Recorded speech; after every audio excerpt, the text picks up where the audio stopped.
All right. Okay. Thank you for joining us to the UAS Tech Forum. This session is on technology powerhouses, AI, and drones combined to change the way the world looks at global weather patterns. So I'm your session chair for the afternoon. My name is Jamey Jacob. I'm the director of the Unmanned Systems Research Institute at Oklahoma State University and also a professor in aerospace engineering here. So with me today, I have an esteemed panel. Researchers from across the country, Adam Houston from the University of Nebraska at Lincoln, Don Berchoff from TruWeather Solutions, Scott Klososky from Future Point of View, and Phil Chilson from the School of Meteorology at the University of Oklahoma. And we're not going to waste any time. We're just going to jump right into it. And really what we're doing is looking at the confluence between artificial intelligence, aspects such as machine learning, as well as obviously what the Tech Forum is focused on, unmanned aircraft systems, taking these two new capabilities to really change the way that we look at weather. So Scott, I'd actually like to start with you and start getting your perspectives on how AI, where it stands right now, and how we're going to start to be able to utilize that to improve our weather forecasting enterprise. All right. Well,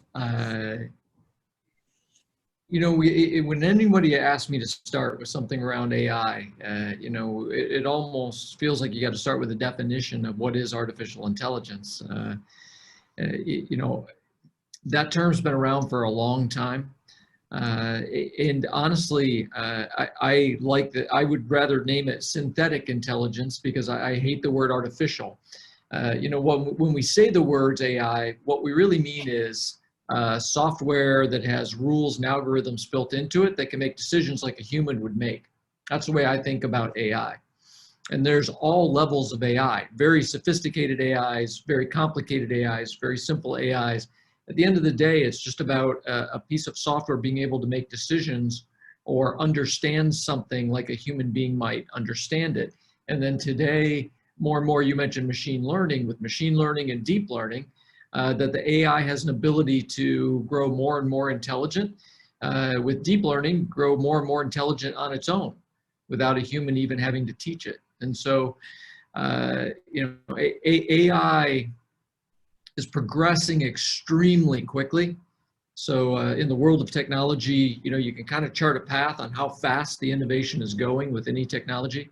The innovation right now with AI and machine learning, deep learning, all the different forms of AI is going very rapidly.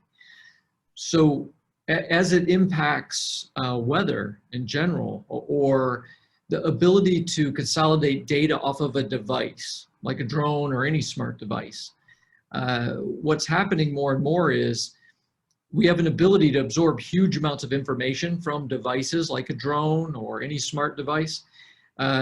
We can harvest more information than any human could consume and do anything with. And so now we are building AIs that have the ability to consume huge amounts of real-time information and then be able to make some sense of that that a human can react to. And so as AIs get stronger and stronger, as machine and deep learning get stronger and stronger, we have an ability to absorb data from 1,000 devices simultaneously in real time and be able to digest that data and actually use AI to go out and do the predictive analytics. And all of this is going to have a huge impact on the weather space. So with that in mind, I'll turn to you, Don. So we have artificial intelligence giving us these capabilities that is starting to take the humans out of the loop. Does that mean the end for human weather forecasting as we know it then? Oh, and you're muted, Don. Not in my lifetime. I think that, I'm an operational meteorologist, as you know, and, I started practicing this in 1984 with the early models we had. And there was a lot of heuristics, human heuristics that went into forecasting, right? I mean, we had to have an imagination, really, because there was so little data, and we had to formulate these frameworks in our mind of what the atmosphere is doing and how it's evolving. And we had to fill it in with the gaps, with our imagination. Now, of course, things have progressed tremendously, and the amounts of data we have are tremendous. But there's still always value added by a human for those most extreme events that we still haven't gotten the science totally figured out yet, or have the computing capacity or data to backfill those gaps in what's actually happening, right? And so there's still human heuristics. I think that obviously there's more and more machine to machine transfer, and we can as humans slow that down. I'm a big believer in AI and machine learning. When I look at drones, I think about drones as every drone is a sensor. And I know you think the same way, Jamey. And we want that data because right now we have so many gaps in the atmosphere, and our models are only as good as the data that go in them. You can't model your way out of something if you don't have data, right? All you can do is continue to assume it, right? And make assumptions. But those assumptions are not based necessarily on data sometimes. They're based on what we infer from what we've had.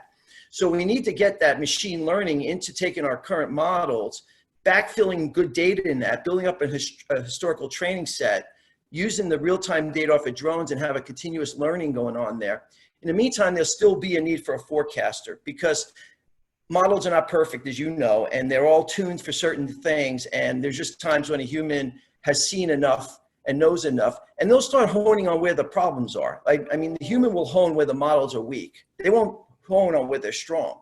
And like I always tell my forecasters, you want to focus on what matters, where's the uncertainty, and can you do anything about it, right? And I think there'll still be a need for that. So that's great so now we have AI. Very clearly there are data gaps that hopefully the AI can fill, but even better with the use of drones, being able to bring in new observations to those pieces of data. So Phil, tell us a little bit about what drones or UAS are going to be able to do for us in terms of filling those gaps. Well, this has been a long-standing problem, as Don has mentioned, that you can only make the forecasts as good as the models can utilize the data for advancing the forecast. So I think that we have been struggling to understand the lower atmosphere. The lower atmosphere is where you have large flows of air currents across the surface of the Earth. And if you get far enough away from the surface of the Earth, then you can treat them as large systems that ebb and flow. But when you get close to the surface, you have to deal with interactions with the surface that could be modified by the terrain, it could be modified by cities, it could be modified by how the land surface is heated and how that heat is pumped into the atmosphere. And we have not been able to adequately observe that in the past.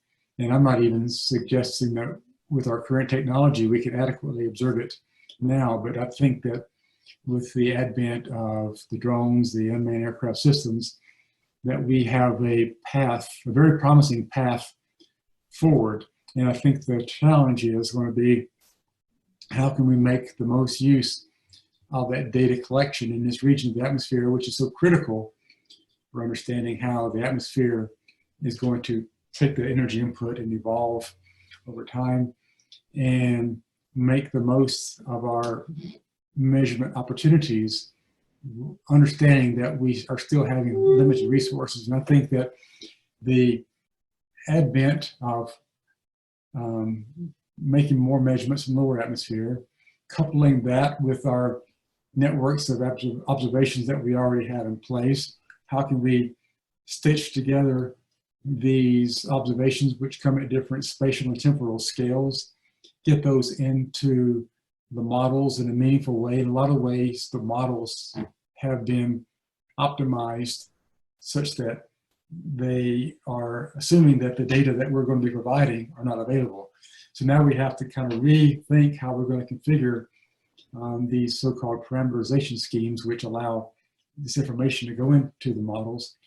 And only the way that we can do that is by leveraging AI, because that will tell us, that will inform us of where we can be observing most efficiently. So I think that's going to be the sweet spot, is understanding that we have to be cognizant of the fact that our weather observing platforms are not the only aircraft in the airspace. It's going to be increased demand on the airspace for drones and other applications in addition to the general aviation.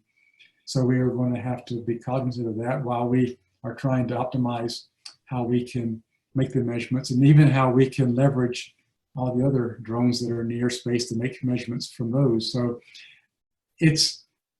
I know the word paradigm gets overused, but it is a new paradigm. And I think for the decades that I have been looking upwards into the atmosphere and trying to think how we can better observe it, I'm super stoked about this time in history when we can, I think we now have an opportunity to really push the envelope beyond where we have been able to in the past. So I think it's an exciting time, but a lot of groundwork has to be done, which is why these types of forums for joining minds is so important.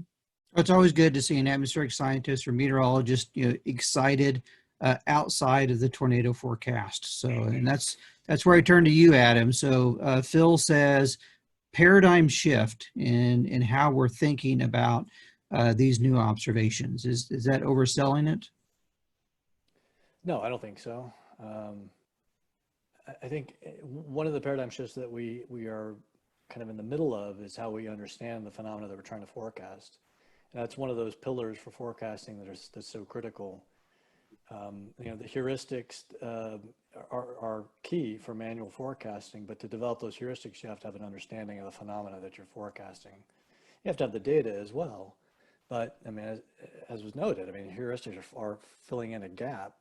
So one of those key things that can be explored by unmanned aircraft are those phenomena that are hard to sample in other ways. So, I mean, I study supercells and tornadoes, and you really can't get a lot of instrumentation close to those, particularly in situ instrumentation. You certainly can't get manned aircraft in close proximity. And so if you're trying to get a better understanding of the internal dynamics of storms that then feed back on themselves, which is one of those interesting positive feedback loops that we're exploring, that is that the storm modifies its environment, which then feeds back to the storm itself. You really need to get observations in the storm. And so that's what we're trying to do with several of the projects that I'm working on. We're trying to get unmanned aircraft into storms to get a perspective that you couldn't get before. But then the thing is, in doing that, you start documenting, you start demonstrating a capability where you're actually using unmanned aircraft to collect data in perhaps a targeted surveillance kind of way, where while that's not what we're doing in the research world, we're demonstrating that capability. And so that's the other paradigm shift that I think that Phil's alluding to, that if you can use a new platform like unmanned aircraft to collect data that can then be distributed to the forecaster or assimilated into numeric weather prediction models, then you really start filling in some of those gaps with the data that then complement the improved heuristics that have been formed by the improved understanding.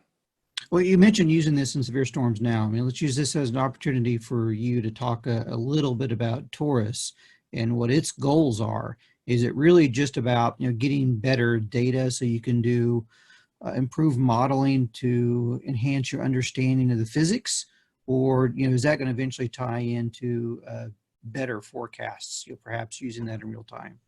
Yeah, I mean, a lot of so Taurus is a field campaign that we executed in 2019, and it was supposed to go out in 2020, but the pandemic kept that from happening. We'll hopefully be back in 2021.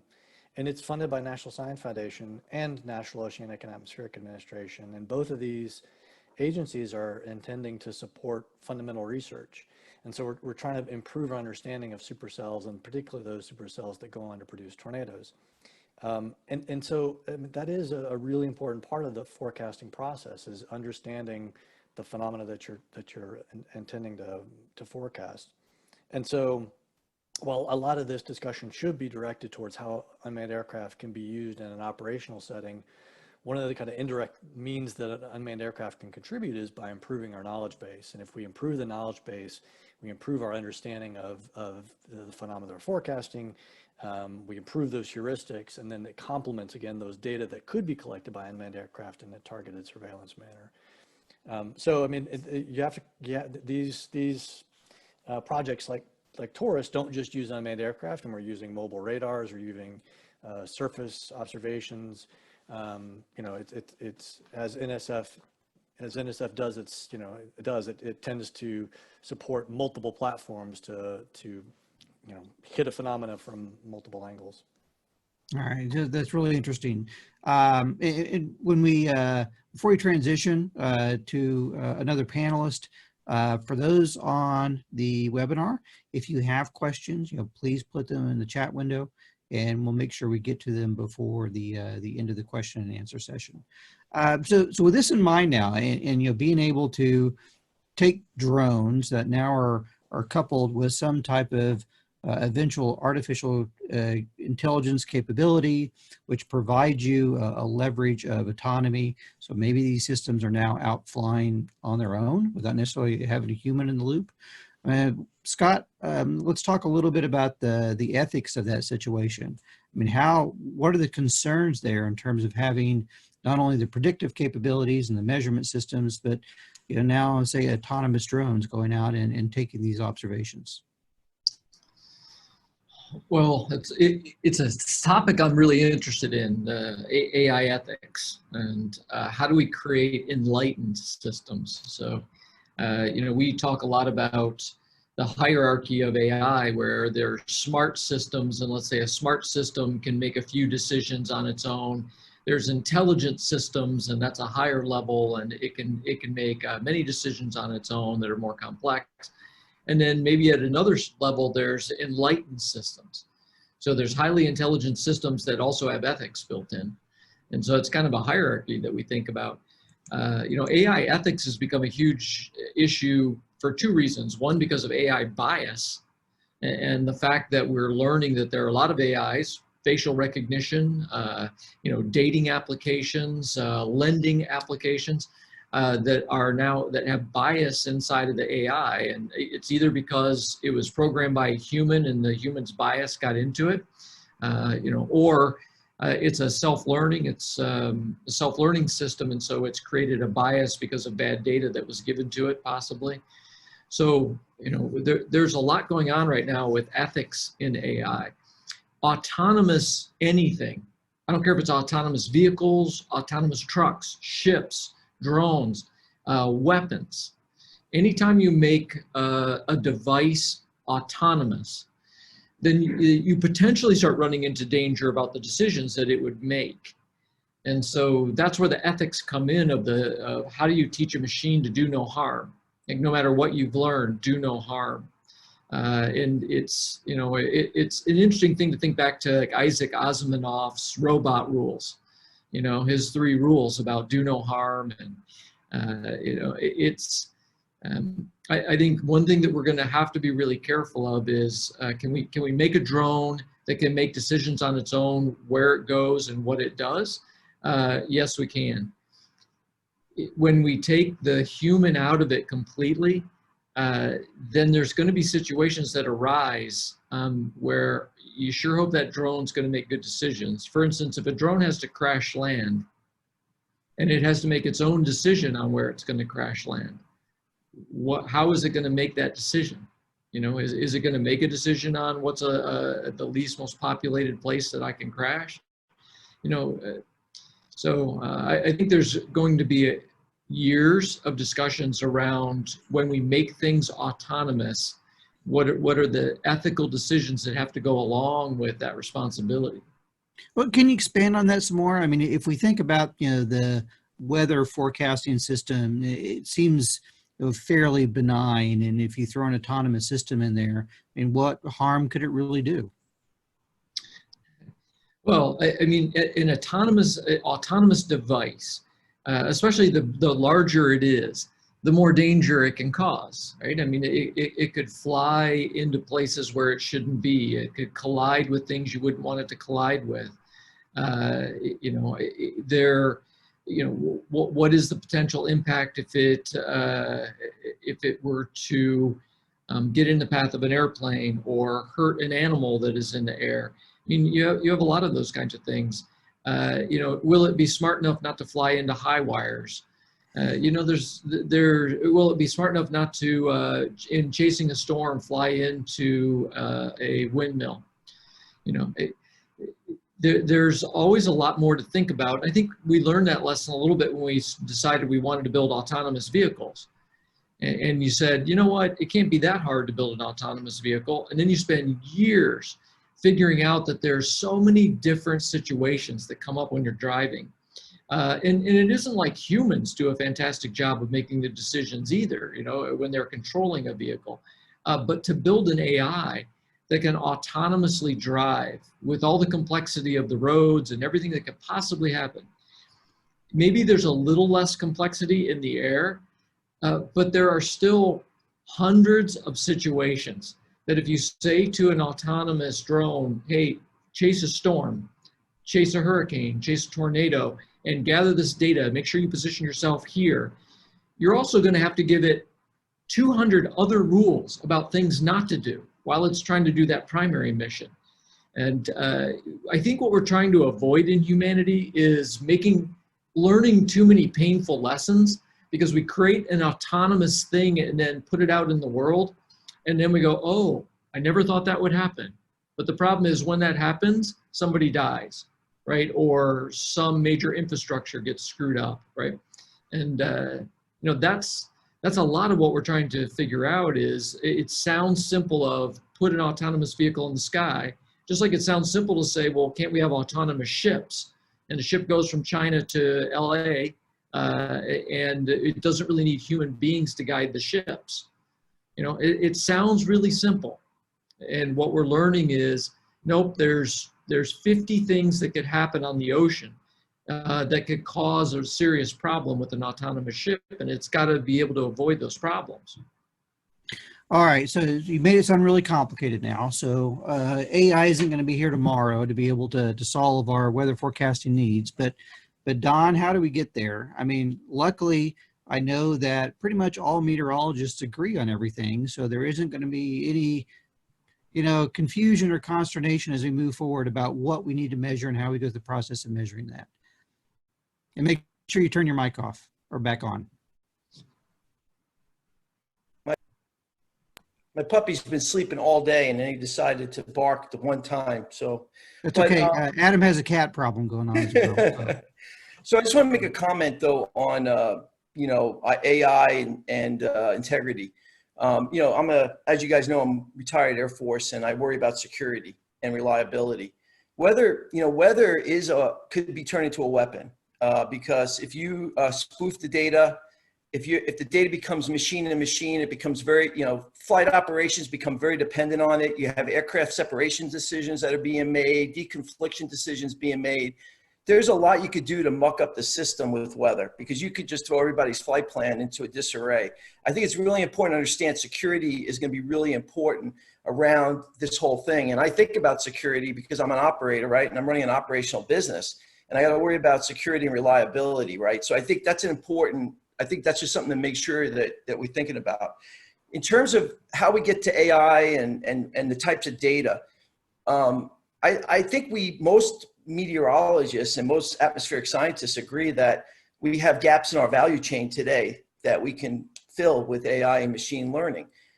As you know, we don't even know what the current state of the atmosphere is right now. I mean, everyone goes, how could you not know that? Can't you see it? Well, no, but you could see it, but you only can see what you see, and you only can measure what you measure. And how much estimating do we do even just knowing what's going on out there? I mean, that's why our models they start off behind the power curve, right? So there's some AI that could be done in fusing data sets, trying to use Internet of Things, running through calibration and validation. I think that there's, you know, it's bigger than drones. I think drones are a piece of it. I think drones could be a critical piece of it in the boundary layer. But, you know, it's also about traffic camera analytics. It's about data off of LiDARs, data off of other sensors that are doing other things that could give us back out weather data. And I think we need to fuse that together. And that's part of the MI analytics realm of just getting the atmosphere better in understanding what's going on. And then after you run the models, then you have that issue of not really having the, you know, every scientific detail understood. So then you have to use like regime recognition and historical type of anomalies to take the data you have from the past. How has the model really performed in the past in this situation? And then how do we now take this new data set and take a shortcut, right?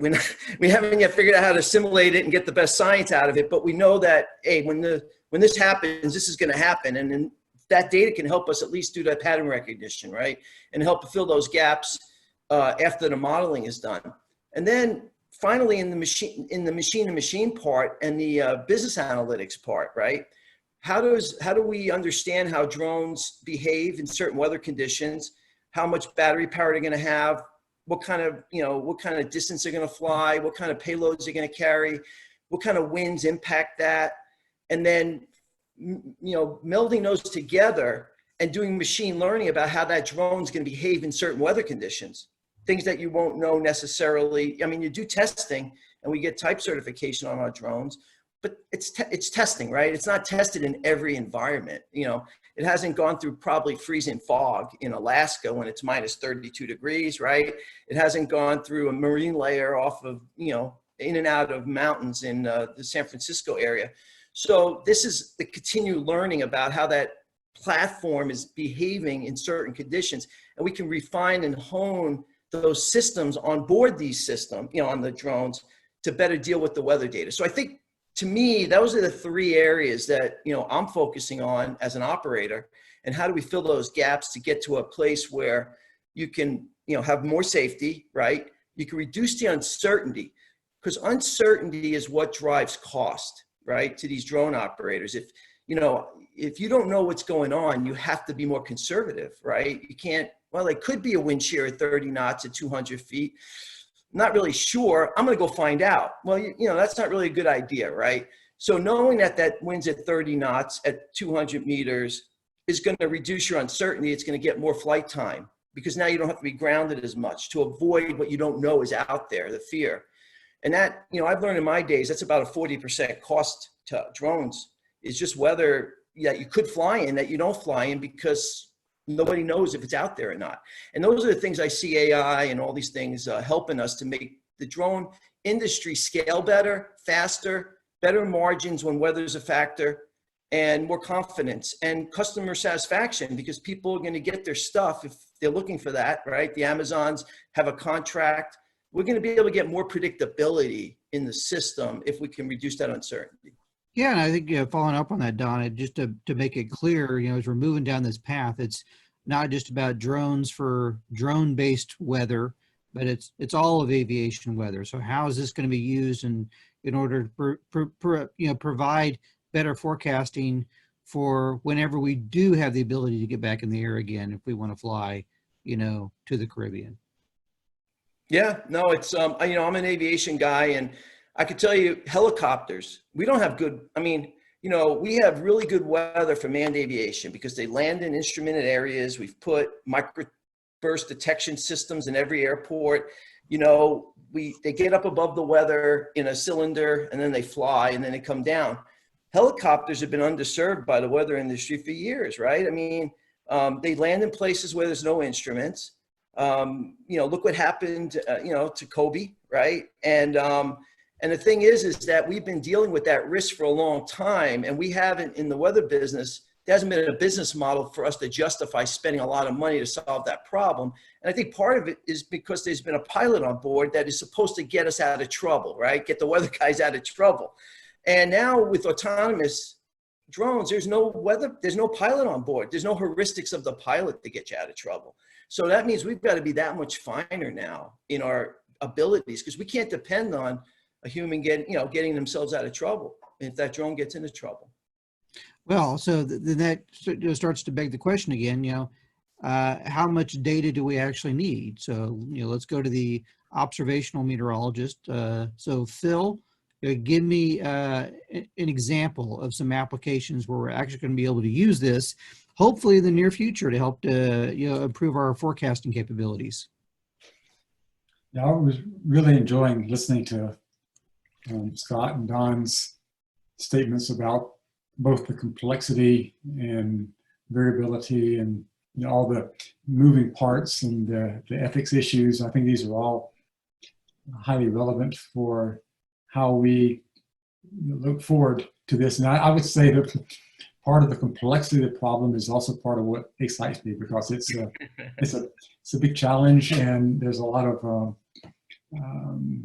science to be kind of dug out of the ditches. But I think that it really drives home the importance of what we are trying to achieve by looking at some particular examples of what impact this technology could have. And there are some of us who are coming together and advocating for a new shift towards precision meteorology.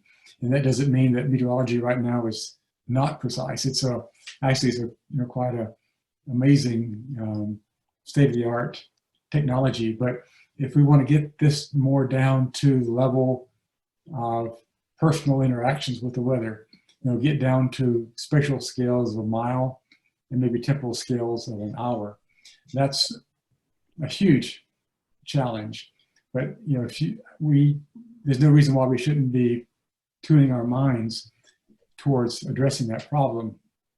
So, just as we move more towards autonomous vehicles on the ground, if they are going to be anticipating where you might be having hazardous weather conditions or challenging weather conditions, as a step between fully autonomous to partially autonomous, you might have a human in a long haul truck, and the human can be there as a backup and the truck can be making the transit. But now all of a sudden, with a pretty high confidence level that you're going to have icing conditions at this patch of the route. And now the computer system can be saying, this might be getting beyond the skill level that I have currently in my capacity. I would really prefer to have you take over the wheel, and then this person can kind of become alert and in tune and dialed into the environment in a timely way so he or she can manage that situation. Or if you look at farmers and how much money might be spent on falsely assuming that you're going to have a frost, and they may taking preventative measures, and it turned out that you missed the frost by 1 degree or 2 degrees. And if we can move more towards precision meteorology, you might be able to tell a farmer who has large properties, you might be having the gradient of where that frost level line is might transect the person's property, and then they only have to apply mitigation across a certain portion of the crop area. This is looking very futuristic, but I think that's the applications that we can be moving towards. Or airports, if whether or not you get fog conditions or freezing rain or not can depend upon just 1 or 2 degrees, and it's also a function of height, which is what we're missing right now.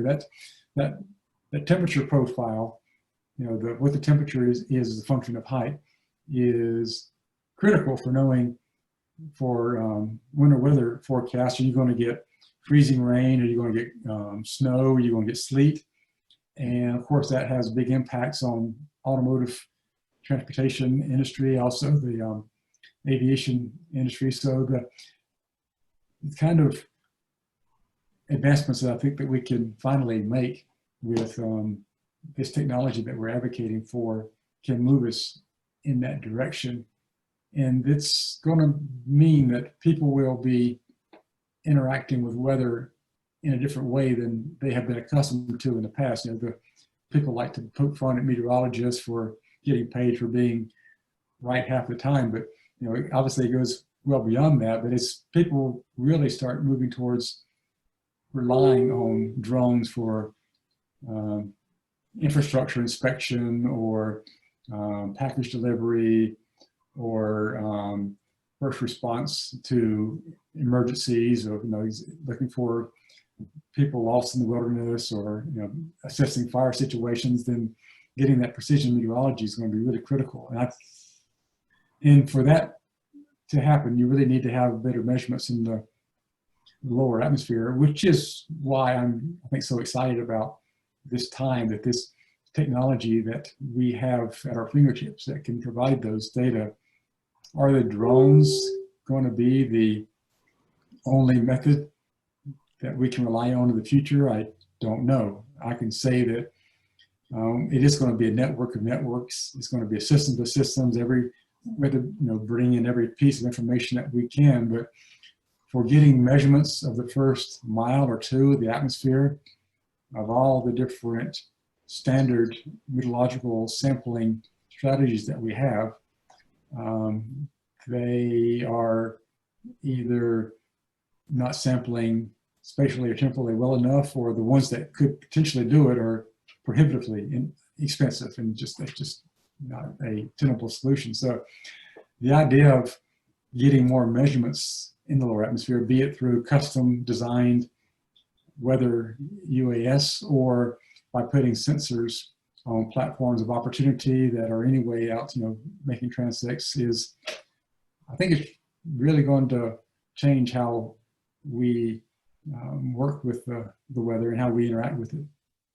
I'm glad you brought up the example of highway transportation and having the ability of network cars now, being able to relay the information about the oncoming weather that you're going to see on down the road. So you talked a little bit about getting that elevation, getting that profile. So Adam, to you, what's the real element there that we're going to be able to get out of that additional information, and how far does that take us? You talked about tornadoes earlier. What about the hurricanes that we saw just a few weeks ago, where it rapidly intensified more quickly than we had expected from a Category 1 to a Category 4? Oh, yeah. Well, so backing up to the first part of the question, I think part of the value is determined by who's actually using the data. And I mean, I have a lot of focus on National Weather Service because, that's one of the primary users of potential users of unmanned aircraft data or other data sets. And I think it's important to note that one of the things they really want to get out of this is not just improved numerical weather prediction, but they want the data. They want to have the data in hand, and partly for those heuristics that Don mentioned. The numerical weather prediction models aren't going to be able to fill in all the gaps. You need to be able to have data in those gaps that you can use to determine whether the freezing level is at 300 meters or 3,000 meters.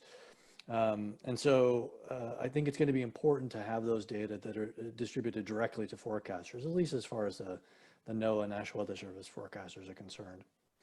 When it comes to phenomena like hurricanes, unmanned aircraft are already used in hurricanes, and they have shown some value in improving predictions, but they're not used a lot. They're used in a limited capacity. And so one can argue maybe if we have more of them, we can get better data and better forecasts.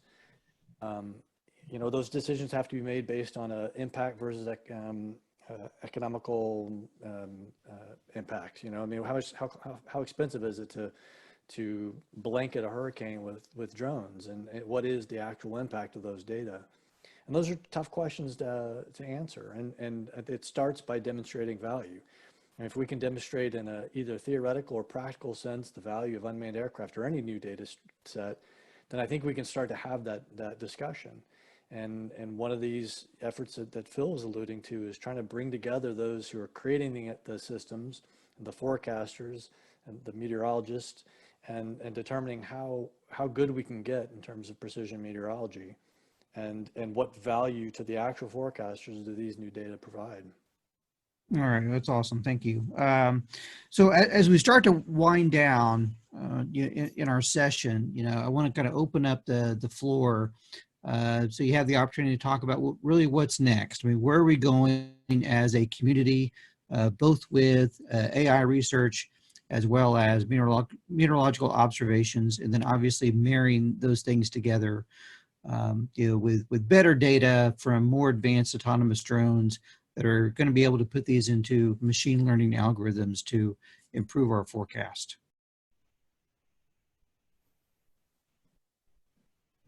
Scott, Don? Sure. First of all, from a data standpoint,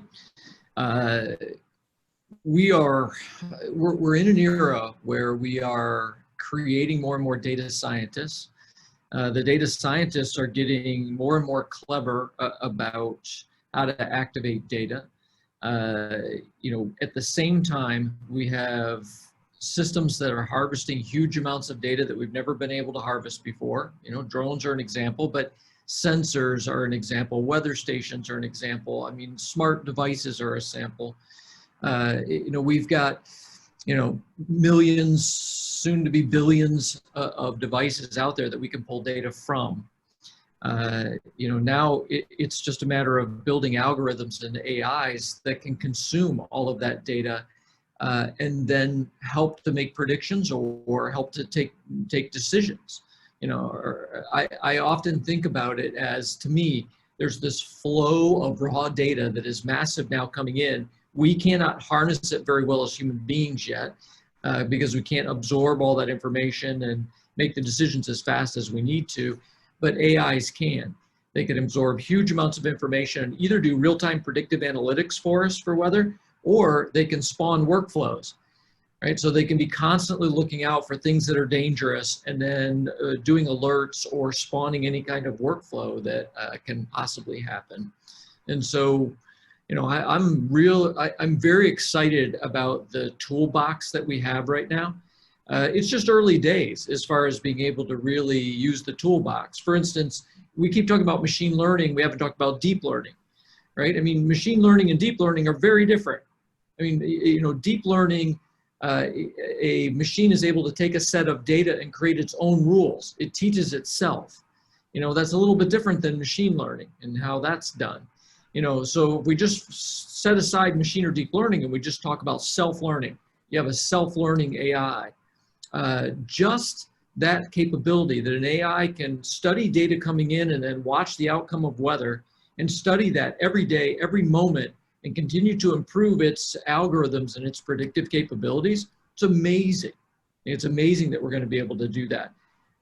But to do deep learning, that requires a neural network or a GAN, a generative adversarial network that's competing to get the best answers. And so, again, I love the toolbox that we've been given. We're just in the early days of how we're going to apply all this. And then what is it that we're really trying to accomplish? Are we just trying to predict weather, or what else are we trying to do, with all the data on, what's going on in the environment? Yeah, who knew Skynet would have been developed to help weather prediction? So go ahead, Don. Yeah, so, I'm in the New York test range. We've been up there 2.5 years. Probably have thousands of flight hours with drone operators and have talked to them constantly. And the one thing I take away is, the enemy of good enough is perfect, right? So I think what, we got to recognize is that, this is going to be a crawl, walk, run. B, we've got to have on-ramps to get what we do have at different stages out into operations, into production, and into systems that are delivering impacts. We don't want to wait for the perfect solution, right? I grew up in a time where, I had a forecast in Afghanistan, right? You took whatever you can get. When I was in South Korea, they used to call the islands out there. And some guy's grandmother was out there, and we'd ask him, "Is there fog out there?" That was as good of an observation as you could get, right? Yeah, it's foggy. Okay, great. I know there's sea fog out there. So the point I'm making is that we have a big challenge ahead of us, because the drone industry is going to be impacted by our ability to get that uncertainty down. And the longer it takes us to not solve the problem, but the longer it takes us to get to an acceptable level of input, the harder it's going to be for them to make money, right? And so I feel a sense of urgency about this, that we've got to do the research, find phase 1, phase 2, phase 3, phase 4. Let's get stuff out at phase 1. Let's get into the system. Let's test it. Let's use it. Let's improve what we can. Let's get to phase 2. And I'm encouraging that kind of thinking as we do this, right? Because otherwise, it'll be 2030, 2035. And the industry would have some major impacts due to this weather uncertainty once they start scaling up. The good thing is, there are programs that are being funded right now. I know both you and Scott are working on one. Adam, Phil, and I have a new NASA program, focused on aviation weather using drones. And Phil, Amy McGovern at OU just recently received a $10 million National Science Foundation grant focusing on artificial intelligence in weather forecasting. I don't know if you have anything you can mention on that as we kind of wrap things up and conclude. Well, I think that takes things to a much larger scale. Which is also important. That's one of the beautiful aspects of studying the atmosphere and the weather. It's scales and scales and scales, and so you go from, depends upon what your flavor is. If you want to look at turbulence or synoptic scale or mesoscale. I think the award that she has is being able to stitch all these different scales of the weather patterns together, with AI being the overarching framework. So as we said, that this is more complicated than our human brains can absorb in the terms of the volume of data. I think the edge that humans still have over the computers is the ability to infer and make, draw conclusions that maybe surpass at some point. So I think we can, find that happy spot where the humans can use the machines and the AI and the measurements as a tool to help make better inferences about, what the large scale and small scale patterns are and how they all come together. All right. So as we wrap things up, then this is your opportunity to have your final 30-second remarks that you'd like to give. So Adam, we'll go ahead and start with you. Yeah, sure. So I think one thing that we need to bear in mind here is, and something we've kind of alluded to, is that all of this is happening within society, the broad term society. And so I see two big issues with that. One is that drones are viewed by society in a very unique way, and the lens through which they view them needs to be understood. And we can't just give them a technology and expect them to accept it. We need to understand how best to integrate that. And the second thing is that we start to move to smaller and smaller scales of prediction. We need to understand that the types of forecasts that are going to be issued are going to be different. These aren't going to be necessarily deterministic. That is, it will rain at this location. We can really move to more probabilistic forecasting. And that's something that we need to be aware of when we try to convince people of the utility of unmanned aircraft or any new technology at these more higher resolution, higher fidelity types of forecasts. Great. Thank you very much. So Don, final remarks? No, I look for, first of all, great panel, great group of people. I'm waiting for your science, Jamey and Phil and Adam. I'm got a catcher's mitt ready to go and get it into operations and scale it up and let's, make some impacts, right? I mean, that's really what this is about. And, that's what gets me going, Phil, is seeing a smile on the face of a pilot, after we showed them that what this could do for them when they were using an app in the past that had, 15-mile resolution, and they were trying to fly in a valley, and, they couldn't understand why their battery power was running out in half the time than was planned because you didn't have the resolution of the model for the valley winds, right? So this is the stuff that, drives me, right? It's like, it's my final exam. It's my capstone, right? I've learned a lot in my career. This is a great opportunity to go out in a bang because we have the tools, smarts, capabilities. So let's see how quickly we can pull something together and make an impact. All right. Thank you, Don. Scott? Hey, I would just say I think it's a great time to be alive. It's a great time to be in the weather space. And it's a great time to be a young person.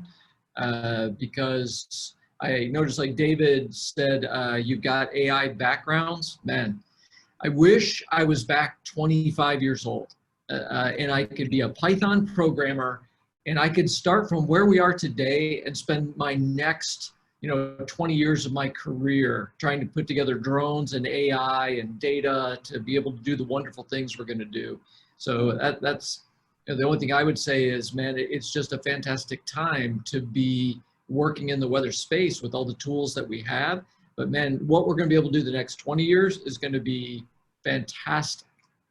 Well, if I could take 5 years off my life and be 25 again, that would be fantastic. I think it's universally accepted to be 25. What's up?